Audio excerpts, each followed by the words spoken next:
Hello guys, this is Lawrence and welcome back to my channel. I'm the host of the Triathlon podcast, Usapan Triathlon Swim, Bike and Run. Today, I'm so excited to present you Ines Santiago. As you know, Ines is one of the best female Filipina athletes sa triathlon community natin sa Philippines. She's been doing triathlon for quite some time now. In this podcast, we talk about her background bago siya sumabak sa triathlon.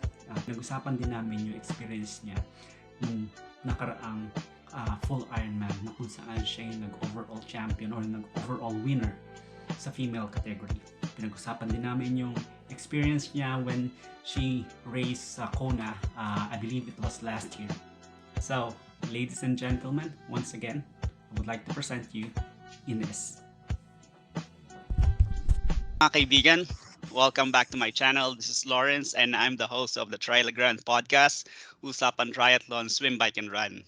My guest for today, uh, well, bago pumasok sila Lian, sila Ria, isa sa mga unang nakikita natin pangalan when every time we check kung sino yung mga number one or nanguna sa race, lagi natin nakikita si Ines. And actually, you know what? Every time I spoke to my guests na mga babae, lagi nilang sinasabi, okay, when they started doing triathlon, isa sa mga idol nila at naging inspiration nila si Ines. And this time, guest ko na po siya ngayon. And gusto ko pong ibigay sa inyo ngayon yung oras na to upang pakilala at makilala natin gusto si Ines. So, mga kaibigan, I would like to present you Ines Santiago. Ines, Hi. yeah, welcome to my channel. Ngayon, ang unang question nila ngayon sa'yo, lagi kong tinatanong sa mga guests ko is that, sino si Ines outside of triathlon? So we want to know more about you. Okay, so I have two kids, both boys. Apart from that, I also teach part-time in a university. And I also run a garment manufacturing business, which my mom started and she passed on to me. So outside of those are the things that keep me busy. So just curious, anong pong university kayo nagtuturo at anong Um, course subject? University of Asia and the Pacific. Mhm. So I teach the NSTP, civic welfare training and literacy training. So basically, we teach students about their roles as citizens and how they can be better citizens, and then we field them into different locations, like they work with the barangay or they work in public schools as tutors. So it's more of training in that aspect. Oh, yeah, good to know. That's a very interesting. You're a mother. You're a businesswoman. You're also a professor. Uh, Curious kami ngayon. Paano mo sinisingit yung training mo? Kasi I know that family is priority, business is priority, uh, employment or job is priority. And usually sa mga tao na kagaya natin, lagi na lang nasa huli yun eh. Although gusto man natin na isingit yun, i-prioritize yun, but in reality, hindi talaga. Gusto namin malaman, how do you manage training schedule? I do my training mostly in the mornings so that I have the rest of the day free to to do teaching, to do work. And since my kids are already in school the entire day, so um, it's easier for me to train in the morning. Like as soon as they leave for school, that's when I train. And then after training, um, there I do work.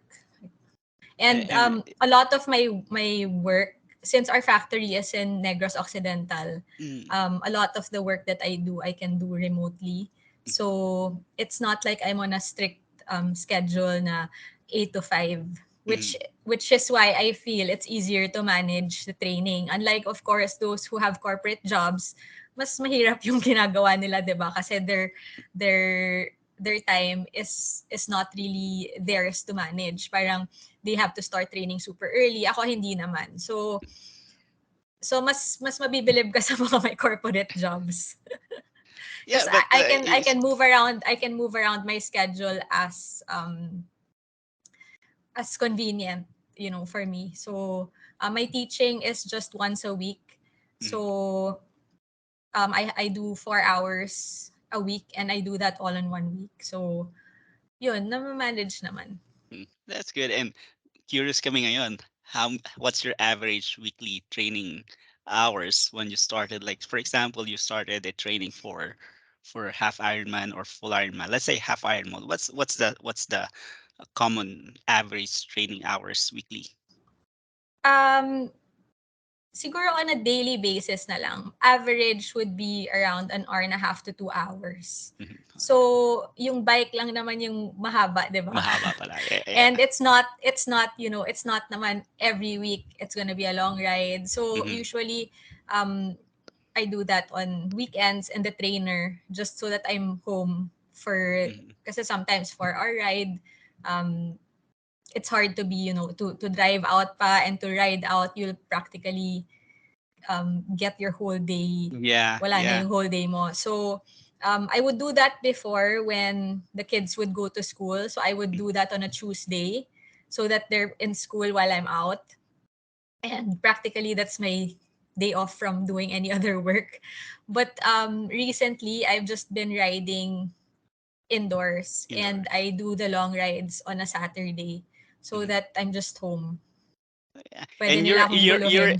you're in base in Manila, right? And Yes. kasi ako hindi ako ano eh before ako nag-move dito sa Canada, sa Dubai ako. Actually muntik na tayong magkita sa Dubai nung nagkaroon ng meet up run with Fit Dubai. Ah, okay. Yeah, Yeah, yeah, so yeah.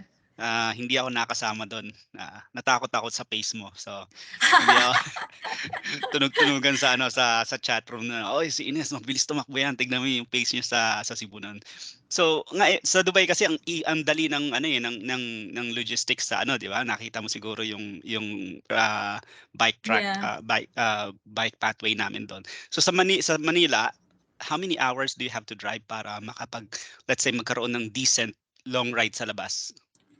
Before, when training for fall, we would go to Clark. So it's like, like a 2 hour drive, and then you ride, and then another 2 hours coming back. So it really eats up the entire day. There's also Nuvali, but which is closer. And then lately, we've been, well, twice pa lang naman, training in Vermosa, which is also closer. But, yun nga, magdadrive ka pa, and then ride, and then kakain, of course. And then, so parang like yung practically half of your day, or Yeah, if not your not whole just day, half. I think ubos a full na. day, right? Yeah. Pag Clark talagang whole day. Mhm. So, yun. So, just so that it's more time efficient, um, lately, trainer na lang. Yeah, yeah. Yeah, that's true, no? So, right now, if you're going to train for let's say, sa next race mo, more on nakafocus ka ngayon sa trainer, do you do so, ang long ride mo laging sa labas? Or do you always Trainer also. trainer na rin? Okay. Trainer, yeah. Yeah, it's more But, convenient. yeah, but parang kailangan na yata Yeah. Ang hirap din sa trainer eh. Tapos ang Mm. daming distractions, lalabas, may lalabas, may tatanungin, or 'di Mm, ba parang, and then your phone is just right there, so yeah. if you get calls, you have to answer. Mhm. Um Yun, a lot of distractions, and then it's also harder mentally. Parang the time Yeah, goes by yeah. so slowly. Mas So mabagal. although I'm used to it, sometimes I also need to like mix it up and like ride out, just so that may iba naman. Yeah, that's good. Yeah. So now Ines, we want to know. But thank you very much for sharing your schedule, and also nagkaroon kami ng somehow glimpse on what's your life on the day-to-day basis, and also yeah. Ngayon gusto namin malaman how long you've been doing triathlon at paano ka napasok sa triathlon? This is already my ninth year Ninth year. in Wow. Try. Yeah. So Paano ako napasok? I started running first. Um, Before that, wala. I had no exercise, no sports. Yeah, wala. Wala akong So sports, so wala when akong you say exercise. running, Ines, it's like a casual runner or a marathoner or a like a really runner personality. Hindi. Ano lang, run, walk, ganyan at first. Parang I just felt that I needed to get out of the house Hmm. at that time. I was under a lot of stress. So I just needed to like step out for a while. And during that time, my kids were still small. So I couldn't really like, I didn't have, the luxury of going out and Hmm. like spending, because usually I would maybe message my friends, "Oh, let's go out. I just need to Hmm. de-stress," or I don't know, go to the spa, go to the. I didn't have that time at that during that day, so I said I'll just step out of the house. I didn't even own any um running gear. I Proper only running had a gear. pair. Yeah, I only had a pair of um trainers, Hmm. yung parang cross training shoes, Cross. ganyan, rubber shoes. So I said, okay, I'll just step out of the house just to de-stress a little bit. And then, ano lang, nakapangbahay. So dun lang sana So, sa area nyo. yeah, here lang, around here. Parang yung loop na yon baka mga 200 meters lang or maybe even less. So I said, okay, I'll just walk and then jog, walk and then jog. Mhm. Mga 10 minutes lang and then I went home. And then parang I felt lighter and I felt good. So I said, okay, maybe I'll do this again tomorrow. So that's how I started. And then a few months after, I was running 5K Mhm. and then eventually 10. Parang ganun lang, gradual. Parang it Mhm. was really more of de-stressing. And then since Mhm. I felt good, I said, okay, I should maybe start exercising, regularly. So yun, that's how I started. And then um my cousins, the circle that I was with at that time, were already into triathlons. Mhm. So after maybe like a year of running, um, I started to swim, Oh, and so then you started swimming late. But maganda yung swim mo sa mga nakikita ko sa mga oras mo. Maganda yung swim mo thanks. Yeah, I started swimming. Parang I never really had like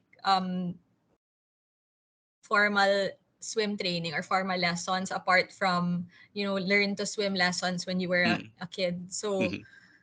which was what maybe when I was like around 5 or 6 years old. Mhm. Parang ano lang, those summer Yeah, yeah. swim training. But in terms of like strokes and all of that, wala. So I started swimming and then I joined a relay na try. I did the Mhm. swim. I did the swim and then I did the run and then a friend of mine did the bike. And then eventually I started biking also indoor lang din. And then yun, that's how I got into triathlon. Well, that's good. Ano? So, kumbaga masasabi natin, you're not really an athletic person before you started into triathlon na because some of us na nasa triathlon ngayon, they are like swimmers when they were in school, runners or varsity player, basketball, volleyball. For ikaw, wala talagang background. You started as yung typical na when you say runner, oh, I'm a runner. But for us, we consider those are joggers. Yeah, Joggers yun. yeah, yeah. Walkers. Oh, yeah, yeah. It's good to know. And from there, look at you now. So that's why one of the questions na gusto na aming pag-usapan ngayon is that the last time nagkaroon ng full Ironman sa Philippines, ikaw yung overall winner when it comes to female, not just the fastest Filipina, but also the overall winner ng babae. And we want to know what was your preparation during those race? What was your race strategy? If there's a race strategy, is there any thought na ikaw ba sa tingin mo na ikaw yung magda number one before the race started or during the training? Also, we want to know what was the emotion share us your emotion na nararamdaman mo nung crossing the finish line, or kung kailan na nag-sink in yung emotion mo na, because everyone, even me, I will be doing my first Ironman sa Mont Tremblant sa August. And for me, ini-imagine ko pa lang crossing that finish line, I will be so emotional. How much more ikaw na ikaw yung overall winner sa babae. Yeah. Okay. So first preparation. I think everybody was in the same boat with that Ironman in yung last when was that, 2022, because coming from the pandemic, 'di ba, not Mhm. everybody was really training for that race. Mm. So the same with me also. Although even during the pandemic, I was still training. My training really didn't have structure. It was more of just do something 30 minutes, 45 minutes a day. So either biking or running. There was a time that I had the same as a lot of people, we had no access to pools. Mhm. So parang one whole year yon of no swim, 'di ba? Mhm. So um that also came that race also came right after the Omicron surge. So we were Mhm. also not sure if it was going to push through or not. Mhm. And then also I also got infected in January. So I was also thinking, wag ko na kayang ituloy. Kasi parang unang-una, kulang na nga yung training. 'Di ba? Hindi rin masyadong nakakapag-ride kasi biglang nagla-lockdown, hindi Yeah. rin masyadong nakakapag-run at kasi bawal mag-run. Parang at that time, they gave a window na etong time lang pwede mag-run in certain areas. Mhm. So, um, but again, everybody was on that same boat. And then when I got COVID, that was mid-January. Yeah, around mid-January. So that's like 2 weeks or even more And of when you of say quarantine. when you got COVID, kasi meron tayong symptoms na medyo mild na lang, meron tayong symptoms. Ako kasi twice na yata or three times na ako nagka-COVID. Yung first time ko nagka-COVID, as in talagang feeling ko yun yung totoong COVID. That was the same COVID that you got, or yung parang medyo mild na lang? I think it was mild because I didn't really have um, that much symptoms Mhm. except that I felt really fatigued. Mhm. Like Mhm. I would wake up at 11 a.m. and parang pagod pa rin yung Pagod pa katawan. rin. Yung parang Mhm. ganon. And then at that time, the quarantine protocol was still yung mahaba. Parang 14 days yata. And Mhm. then since everybody here at home started getting, parang humahaba ng humahaba yung quarantine Uh-huh. namin kasi Uh-huh. nauna Uh-huh. yung isa. So of Yeah, course yeah. everybody stuck and then nauna. So parang naging 3 weeks. During that time, I would still spin on the Mhm. trainer, but just like super light, yung Mhm. mapawisan lang. So that's almost like 3 weeks of wala na naman ng Mhm. training. And of course, for a full Ironman, you have to do the mileage. Yeah. So what happened was we had a month to cram in the mileage, especially for the bike. So Mhm. tuloy-tuloy every week, long ride, long ride. And then for the run, the longest run that I was able to do was, I think, only 23 kilometers. Mababa lang yan. Yeah. Yeah, kasi wala Mm. wala nang time. And then before, like, right, maybe the week or 2 weeks after COVID, I was also feeling some anxiety because you read about, people just passing out or or have your heart checked and everything. So what I did was, after that, before I decided to do the race, I said I'll just have myself checked first, just to be sure, because I mean, I have kids. I can't, just pass Yeah. out I anywhere. think So you posted that on your Instagram, right? yeah. Na oh yeah, yeah, I remember that. Na parang you got yung nagpa-check nga sa sa doctor mo. Yeah. Yeah, so I did that, and then when things were clear, actually the doctor was even saying, if you really want to make sure, you need to get an MRI. But parang sabi ko, wag na, okay na, okay na. I mean, if I was able to ride out without feeling anything, 'di ba? Parang nag 180 kami, okay naman. So parang siguro okay na 'yon.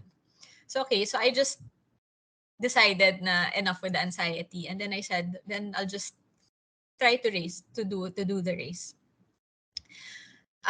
So yun. Yun yung preparation, cramming. Yeah. So during Cramming those kumbaga yung 1 month na sinasabi mo na you're trying to put up some mileage. So every weekend meron kayong long run. What's the average distance during those kasi sa lahat ng ano ng triathlon ng discipline yun yung pinakamahirap yung time consuming yung mileage mo sa bike. sa bike, yeah. 180 yung pinakamahaba. Mhm. And once lang. Kasi Mhm. wala na rin time eh. Mhm. Parang 140, 160, parang Mhm. ganun. Every week. Higher mileage on the long ride. Yung run, hindi na rin kayang ihabol kasi Mhm. 1 month na lang yun eh, 'di ba? And you can't risk also injury from like Mhm. halos nothing, Yeah. like 3 weeks of nothing, you're gonna ramp it up. So yeah, I think the longest run that I did was around 23 23. kilometers. Mhm. Yeah. And your And longest then swim during that time open na ba yung mga pool? during that time open na yung pool. Yeah. Mhm. So longest swim siguro mga 4. Okay. Siguro mga 4. Yeah. And it's swimming pool or open water? Swim pool. Nice. Okay. Yeah. Yeah. And So tell us about yun. the ano, yung race strategy mo during that day, the race Race day. strategy. Mhm. Wala, basta survival lang. Kasi nga you go into it, Mhm. and training is also very mental. So if you Mhm. know that medyo kulang ka, parang I guess it can also play with your mind. So Mhm. for me it was really more of just do the best that you can given, And the experience situation. the full Ironman distance. Yeah, because the distance is also not a joke, right? I mean, sa haba. So Mhm. it was really more of that. And of course, there was also a lot of excitement because after 2 years, finally we can race. This was the Yeah. first race after 2 years. And Mhm. then full Ironman pa. So Mhm. as to what race strategy there was, wala naman talagang race strategy. Parang just, do it and enjoy it. Mhm. Okay. It's not It's really, it's not really something that you're gonna expect to PR, you're gonna mhm. expect to, Mhm. 'di ba? Kasi wala eh, parang number one, the training is lacking. Number two, Mhm. it's the first race after 2 years. So of Mhm. course, you just wanna enjoy it and you just wanna be able to do your best. Yeah, okay. Yeah, that's a good explanation na I think everyone is I remember Christian Lim nung nag full Ironman siya no. Christian Lim is very competitive guy. And nung nag-race siya naka parang turistang outfit siya. And I think most of the participants ganun yung situation dahil nga sa COVID. But I just want curious lang kami when you're racing what's your are you more on reactive sa race or you follow your numbers during the race? I train with numbers. Mm-hmm. So more or less I kind of know like my effort when I'm supposed to do zone 2, my effort when I'm supposed to do zone 3. Mm-hmm. During the race, I just kind of stick to that, but I'm not constantly checking. So Okay. I still sort of race by feel, but that's because I've been training so long with the numbers. Mm-hmm. So I'm already sort of familiar um, with what effort I would need or how it feels to be Mm-hmm. on this zone. Okay. So I don't really check my heart rate. Um, I just usually check on the bike. I'm just usually checking power. On the Mm-hmm. run, I'm checking pace. Mm-hmm. So, but I'm not like super, what you say, I'm not like a stickler for it. So I still go by feel Mm-hmm. when it comes to racing. Yeah, that's a good uh, way to race kasi at the end of the day sometimes the device kung minsan distraction lang yun eh. Sabi nga niya, it's good na andyan sila to guide us, but at the end of the day, your decision will always should be based on the feelings na nakikita mo. Kasi Kailangan i-verify mo 'yan to what you feel during that effort. Yeah. And Yeah. tell us about yung crossing that finish line as an overall female champion. Um, so Ironman Philippines 2022, I was feeling good about my swim, and I also felt good about the bike. Mhm. When I started running, the first loop parang okay pa. So I was feeling okay, kaya. And meron ka na ba nakikita mga kasabay doon ng mga Filipina, na mga female, or how long kasi ang nakita ko almost 1 hour yung difference ng sumunod, di ba? Parang So meron ka na nakita. sa run na kasi the run was 4 loops. Mhm. So you really magkakasulubong kayo, Oh, talaga okay. kayo kasi 4 loops yung run. Mm. So the first loop parang okay pa. I was thinking, okay, it feels okay, it feels good. But that run course was also crazy because it was like I don't know what kind of run course that was kung matatawag mo pang run course yun kasi parang kailangan mo na lang lakarin. It's very hilly and one Oh, part of okay. it is in El Caballo in Subic. So um, the incline is quite high. Mhm. And you would have to do that 4 times. 4 times. Wow. So yeah, after the second loop, I couldn't feel my foot na and my leg. Parang ano na lang, whatever, Second survival. loop, so that would be around 20 kilometers. Yeah, around that area. Mhm. Around first loop was okay, so I was feeling good. I said okay, not bad. Mm. Um, after the second loop, wala na. Parang survival na lang, basta makaano, basta gumagalaw, okay.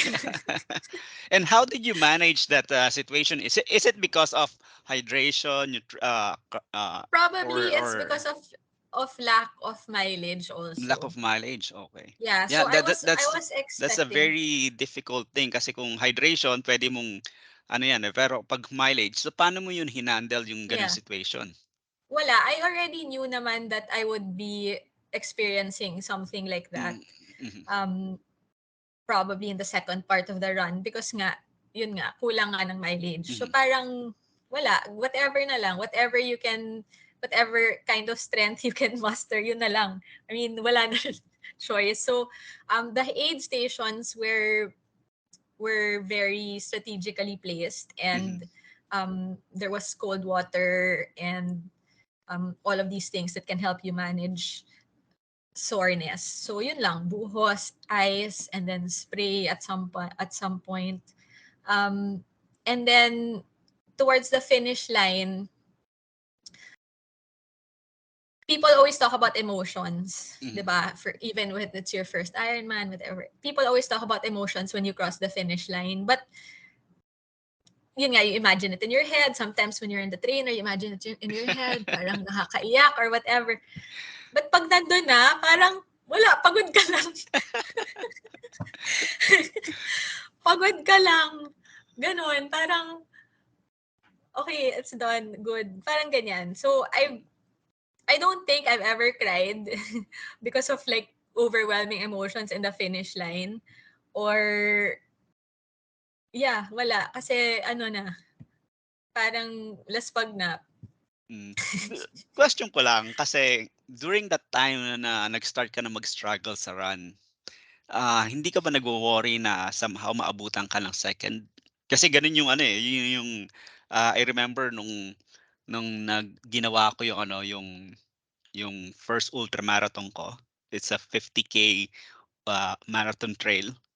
So first loop, marami kami kasi dalawang category yun, sa 25K saka 50K.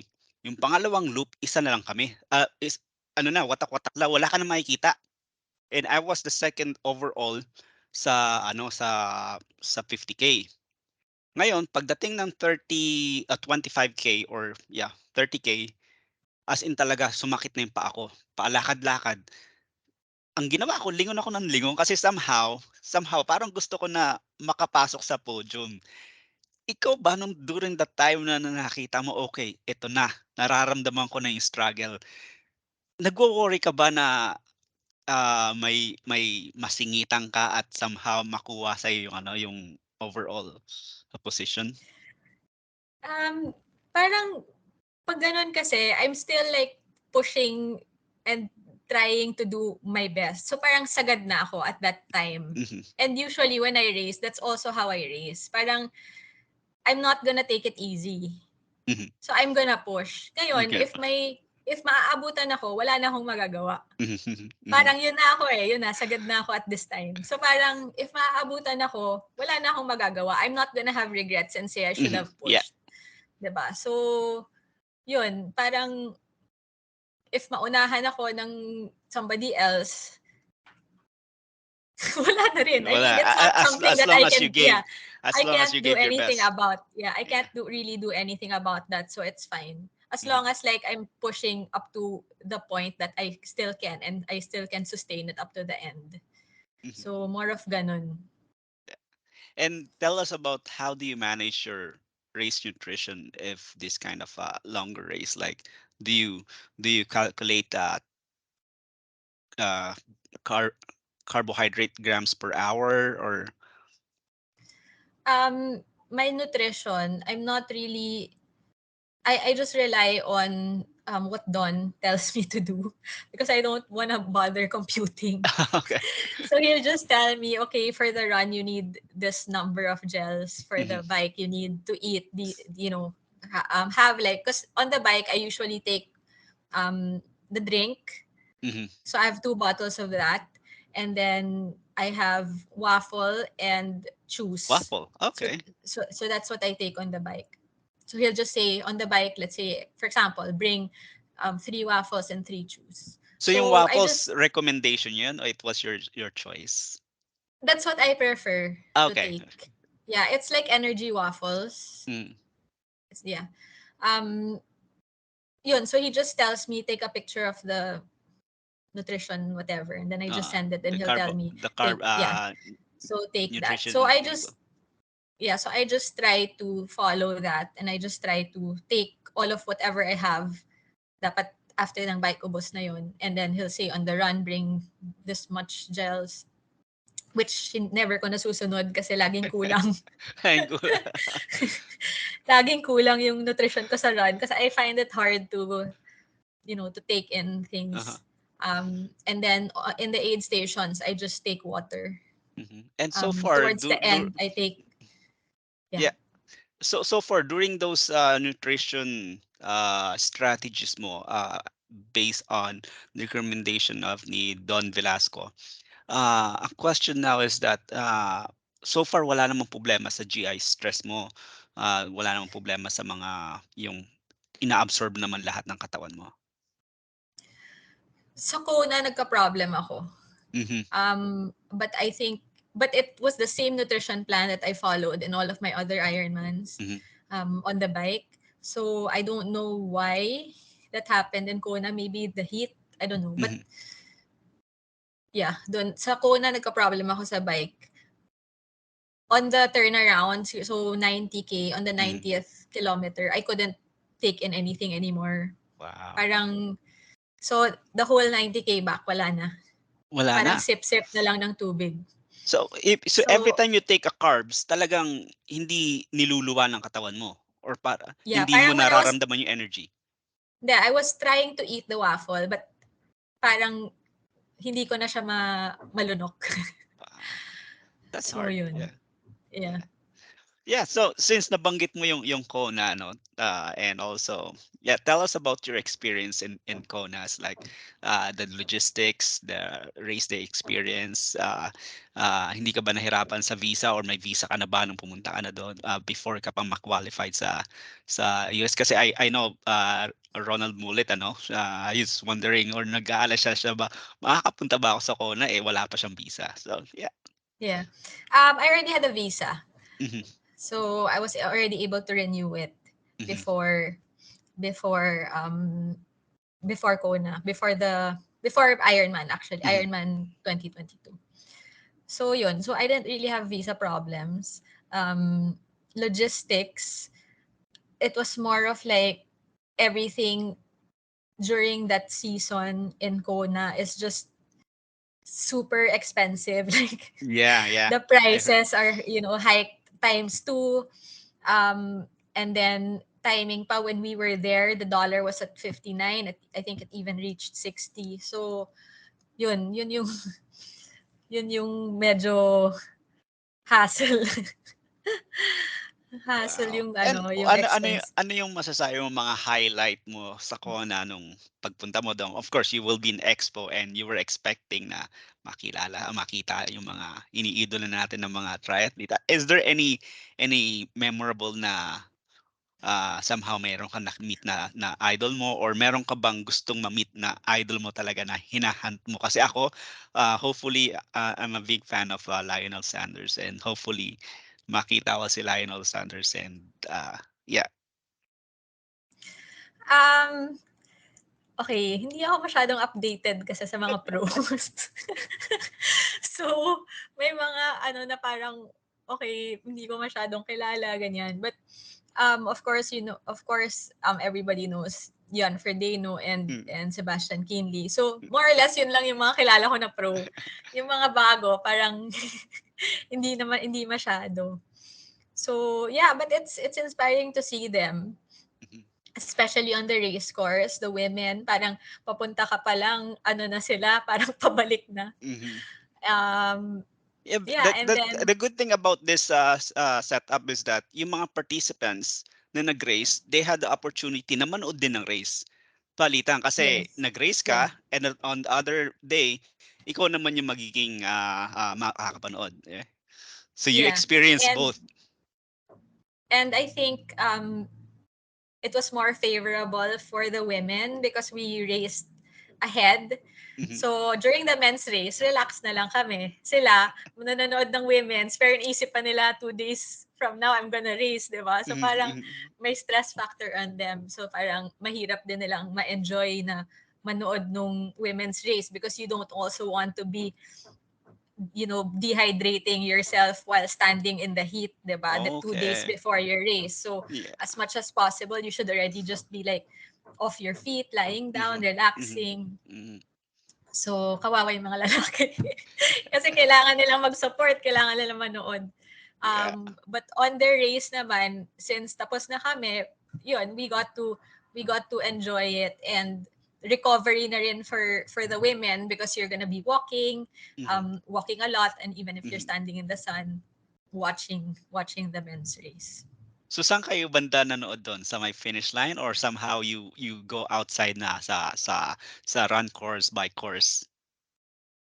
Sa men's race kasi I was with Rafi Silerio of Spectra. Yung So, yeah, so he was covering the race. So, we were able to go to the bike course, mhm, like dun sa gitna banda, and we were mm, able to take he was able to take coverage there, and we were able to watch part of the bike from there, and then mhm, after we went back to the run course, and then dun naman nanood, and then it was also a good opportunity for me because I was able to volunteer as a catcher sa finish line. mhm.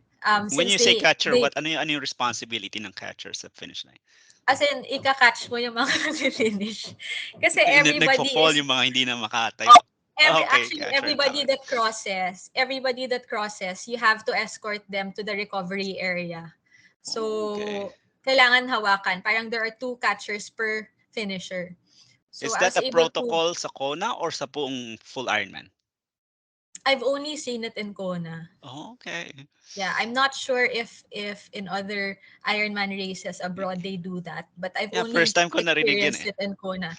Yeah, so there are a lot of volunteers that volunteer for that role, no? Or some volunteer to be in the recovery area, but I Uh-huh. volunteered to be in the finish line, so I could um also catch the other Filipinos who are Uh-huh. finishing. So yun, everybody that crosses practically out. I mean, laspag talaga. Last So pag they talaga. really need, and you really need to hold them and guide them. Parang Mm. walk maybe like 200 meters to the recovery area. So it was a good experience. And then yun, para kang nag-guide ng mga lasing. So now tell me about if you're going to compare kasi sinasabi nila na Subic or Ironman Philippines is one of the hardest race. And how are you going to compare the two? race na gaano kahirap ba talaga ang Kona compared sa Full Ironman Philippines? Going into the race, I was expecting it to be similar to Subic. Mhm. Kasi we're used to the heat, 'di ba? Mhm. Mainit din naman sa Subic. Mm. Um, of course, the roads are much nicer there, so the bike would be more pleasant. Aha. And then around you, you have, just like vast lava fields. So Yeah. meron may konting view.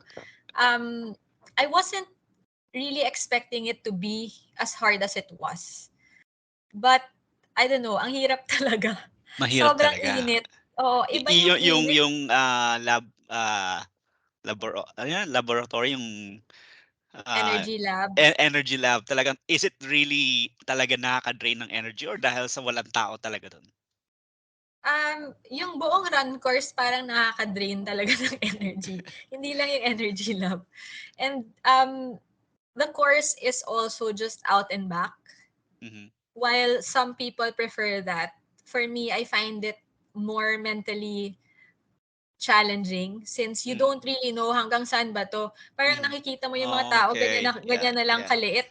Yeah, Hindi pa yeah. rin nag-u-turn. So Yeah, parang hindi katulad ng looping 'di ba na somehow mindset mo na or ganito na kalayo yung susunod kong yeah, U-turn. or like, okay, dalawa na lang. After Yeah. this, dalawang Yeah. loop na lang. Mm. Yung ito, parang, and it's just like lava fields and lava fields and lava fields and lava fields all the way. Walang shade, walang Mm. puno, walang anything kasi highway. So yun, mainit. And then, yun din, hindi mo alam kung hanggang saan ba yung U-turn. Parang nakaka-mental siya kasi nga nakikita mo yung mga tao, sobrang liit na, hindi pa rin sila lumiliko. So parang,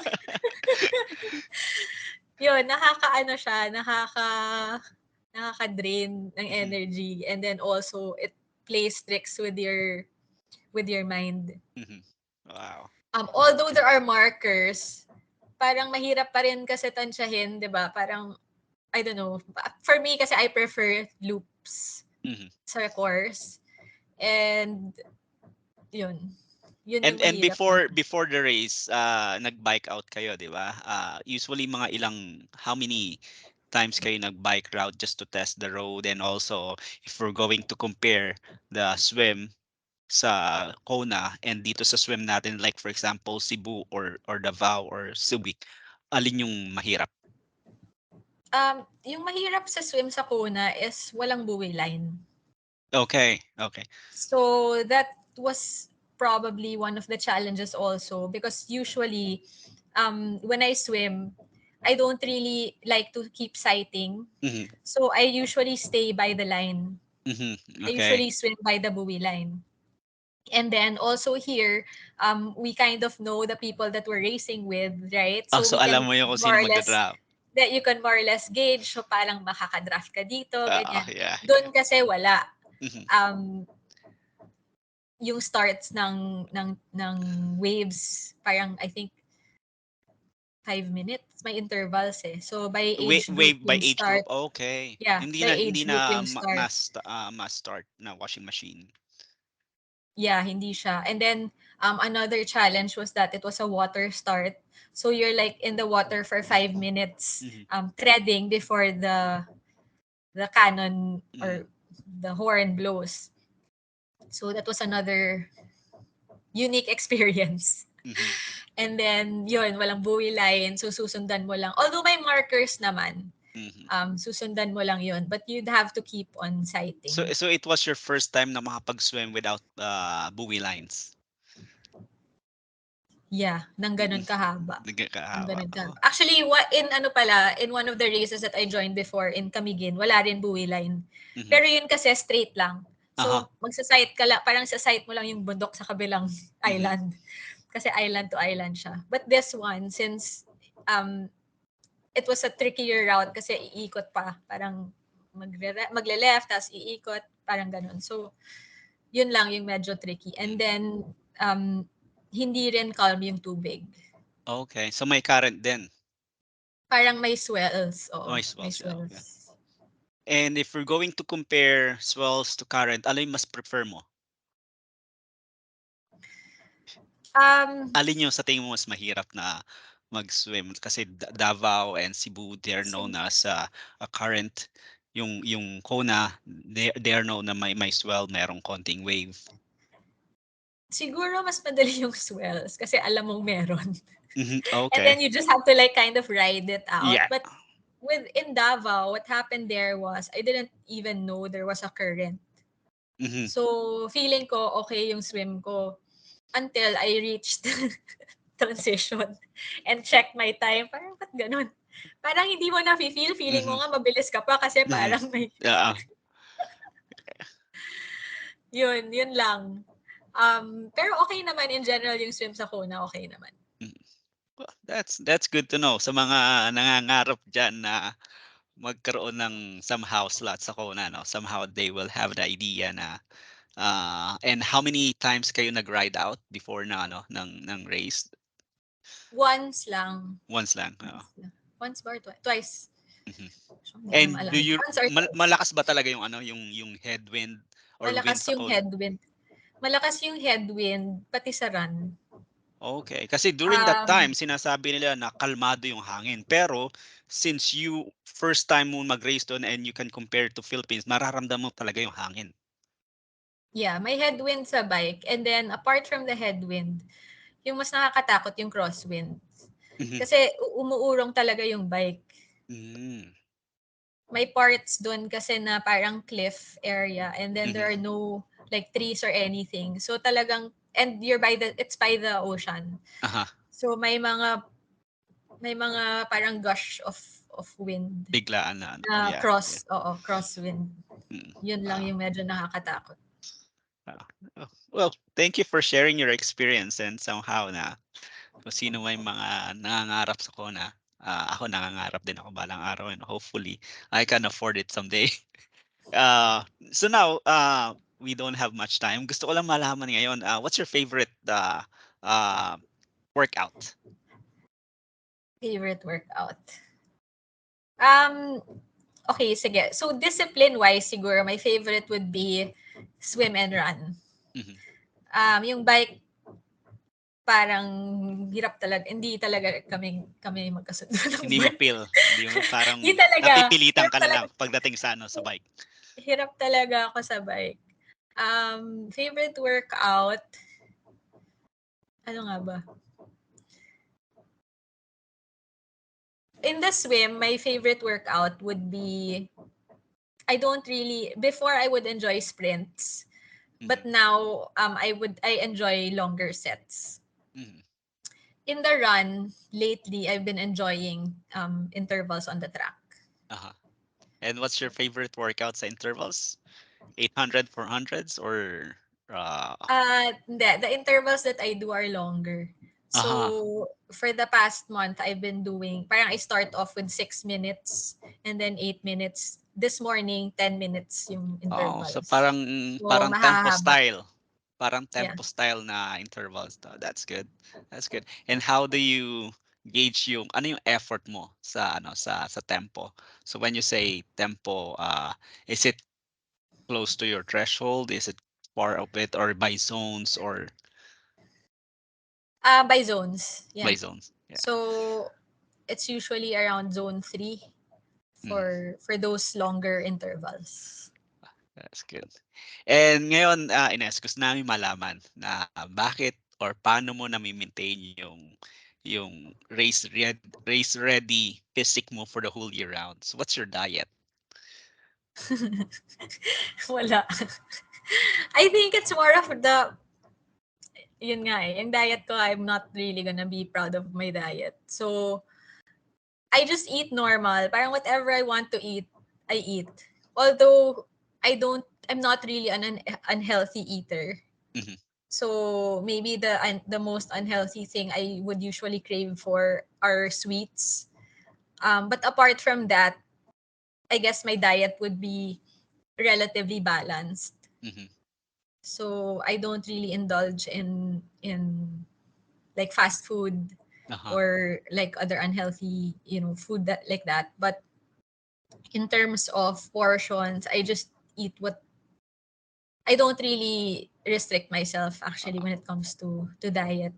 um Yeah, which I probably should stop eating, sweets as Oh, it's much. okay. It's okay. So when you say you don't have much restriction or hindi mo ni-restrict mabuti yung sarili mo.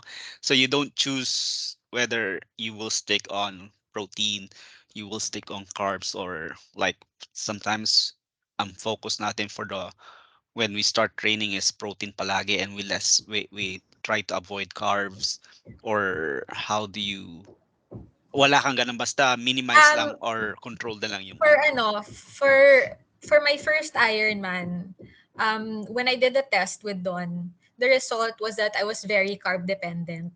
Mhm. So before that, kasi I wasn't really conscious on what I would eat. Parang I would, especially since I was training long, parang kain lang din ng kain. Syempre, laging gutom. When I did the test with Don, it came out that I was very carb dependent.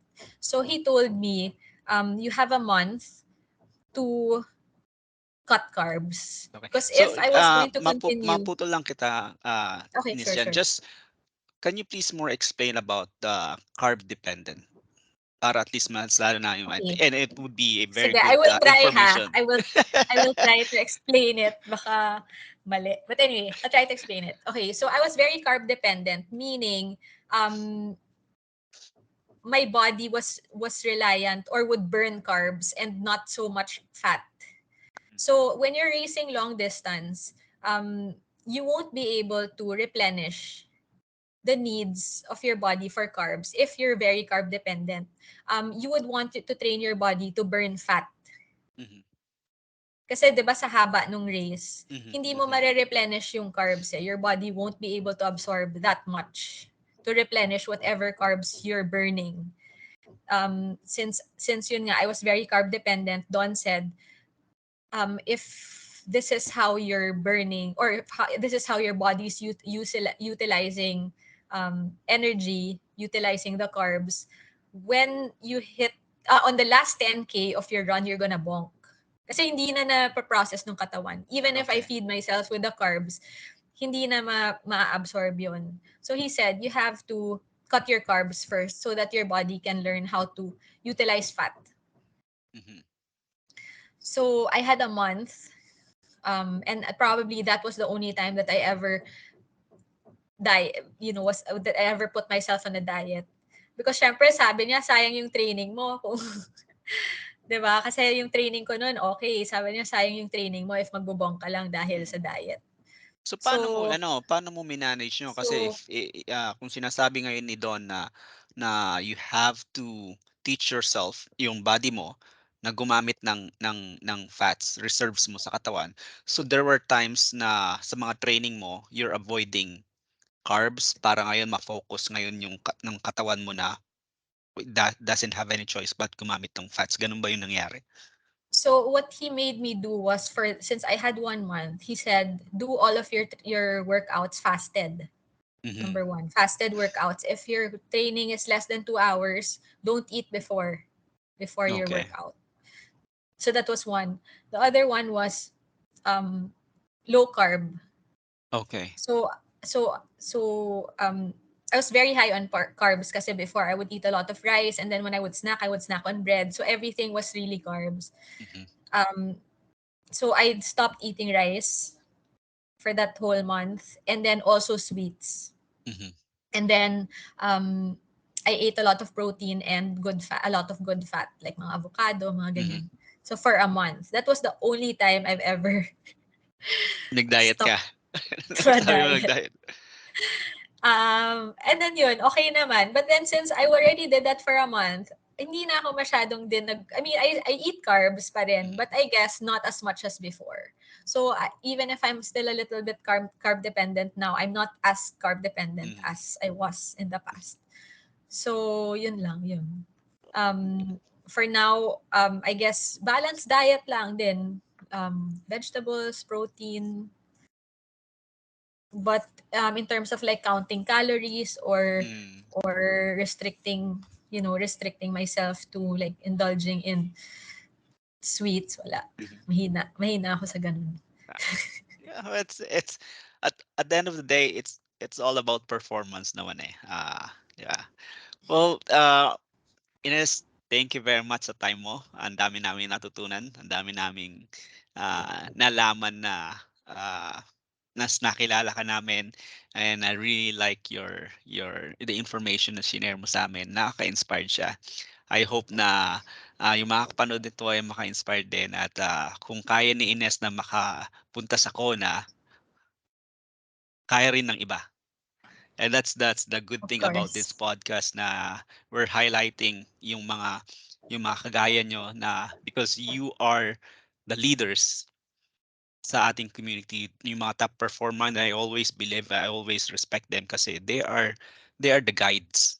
Kayo yung mga guides na mga taong nag-uumpisa, kayo yung mga inspiration nila na somehow, someday, sabi niya, I want to be like them as well. And dun sila magkakaroon ng magandang benchmark. And I really thankful sa mga tao na gaya nyo. Ines, is there anything na gusto mong pasalamatan before we end this podcast? Of course, like I said, 'di ba, yung Kona medyo magastos. I mean, even the sport, kahit hindi yung Kona, but the sport, apart from it taking a lot of your time, it's also an expensive sport. Um, so of course, the sponsors are very, very supportive, and a lot of these things that we do, they make it easier for us to do because of their support and their help. So of course, I have Herbalife as one of my major sponsors. They also help me a lot with nutrition, in terms of like day-to-day nutrition or recovery nutrition. And then, of course, my favorite, running shoes, Mm, which I hope that you guys try yeah, on and running. we are so excited na makita yung bagong on shoes ngayon. Yung suot sila Christian Blumenfeld, yung prototype, Yeah. ibang-iba sa ano, and yeah, yeah, that's a good shoes. And then, of course, Rudy Project for performance gear like sunglasses and helmets. And I also have my favorite recovery center, which really has helped me a lot recover, no? Kasi, 'di ba, and especially at this age, Mhm. hindi na siya ganun kadali na parang the next day okay na, kasi aging din yung bones, aging yung muscles, aging yung katawan. So I go to Unlimited, which offers a lot of non-invasive biohacks for recovery. Um, what else? Is this a Um, physiotherapy clinic or? no, it's a biohacking center. So a lot of the therapy that they do is non-invasive. So you have red light therapy, Oh, okay. you have exercise with oxygen training. Ano pa ba? They also do brain training, neurooptimal. So it's not your typical therapy center na may mga massage or what. It's Mhm, not. mm. It's not that. Okay, So that's it's good to really, know. it's more of like overall recovery. So for anti-inflammatory, anti-aging, Mhm. di ba? May anti-aging din. Yun, ano pa? Of course, my coaches who have been very helpful with encouraging me and motivating me to train. Coach Don, who I've been under for how long na ba? Tagal na. 8. 8 years yata I've I been under think Coach Coach Don is our Olav Alexander ng Philippines. Don. So yun, you have Coach Don, and for my swim training, Coach Ronald. Coach Ronald. Yeah. Um, Yun. I mean, never, hindi ako swimmer, 'di ba? Sabi mo okay Mm, yung swim ko. So, mm. I guess magaling yung coach. Magaling, magaling. Saka napaka-humble, napakabait ni Ronald Mullet. Sino pa? Of course, for my race gear and also training gear, Mhm. PSI Custom. So, yun. Sobrang dami talagang na tumutulong, 'di ba? Para at least less, you worry about one or two things less when it comes to training para may at least may support, ganyan, guidance. And that's something that I'm always grateful for. Also the community, 'di ba, yung community dito, yung Philippine Triathlon community, super supportive, and um everybody is just very friendly with everyone. And I think that's one of the things that makes the triathlon scene here in the Philippines um something that's, kasi iba eh, iba, like kahit sa Kona makikita mo kami lahat halos magkakilala, Mhm. and then syempre naka-uniform lahat, Mhm. ganyan. So parang I guess that's why also the scene here is growing, the community is growing, because it's filled with a lot of people who are just supportive, and of course everybody who just enjoys the sport, enjoys, racing, enjoys training. So yun. Thank you very much. Yeah, those are good words na. Yeah, kagaya nga ng ano, no, ang daming mga, our triathlon community is still growing.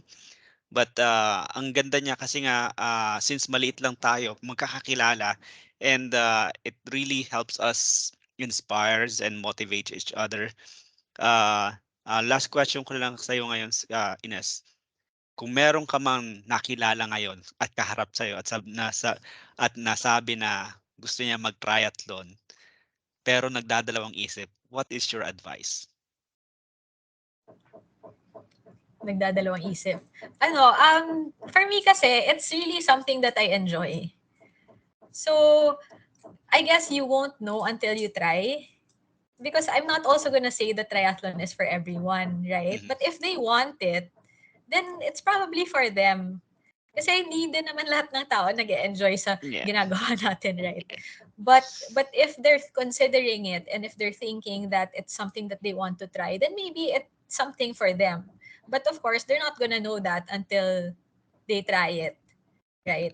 And I guess my advice would really be, make sure that you enjoy it, because it's not, number one, it's not an easy sport, but it can be a fun sport. Mhm. And I don't think I would last 9 years if I don't enjoy it. Mhm. So even if there are days that are hard, in the long run and in general, it's really something that I enjoy doing. So yun siguro yung number one. But yun nga, hindi mo malalaman kung may enjoy mo or hindi if hindi mo susubukan. Ah, Thank you. Yeah, that's correct. So, thank you very much, Ines. Good luck sa mga susunod mong race. We are always looking forward na hanapin ka sa mga race result at tignan kung sino yung mga nasa top. And I know that you will always be there. I'm so happy na uh, gumanda ngayon yung ano natin yung race community natin kasi before kasi in my opinion, laging si Ines, si Ines, si Ines. Ngayon tatlo na. At parang yun yung parang na ano na-inspired kami na alam mo yun, nadagdagan ng konting competition, and it also gives us more color, more excitement sa community. And yeah, thank you very much, Ines, sa time na binigay mo sa Thank amin. you also. Uh, Thank and you. yeah,